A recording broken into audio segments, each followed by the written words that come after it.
आजचा दिवस म्हणजे परभणीचा ड्रामा होता. तर नमस्कार परभणीकरांनो, इतकं रेडी झालो ना की वाटलं आज थिएटर आपलंच आहे. धुरंधर मूवी बघायला निघालो फुल एक्साइटमेंटमध्ये, आणि तिथे गेल्यावर जो डायलॉग ऐकायला भेटला ना, मॅडम हाऊसफुल झाले, त्या क्षणी आमचा मूड तर ऑफ झालेलाच होता. मग आम्ही काय केलं, हिरोईन स्टाईलमध्ये डिसिजन घेतलं आणि कॉफी लॉन्जला गेलो.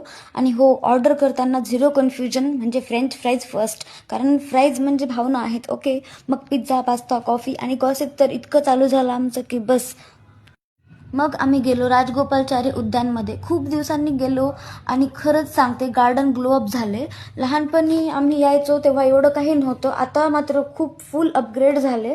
फक्त एकच गोष्ट, गार्डन चेंज झाले, पण अजून पण काही लोक चेंज झालेले नाही आहेत, त्यांचा क्रिंजपणा पण संपलेला नाही आहे.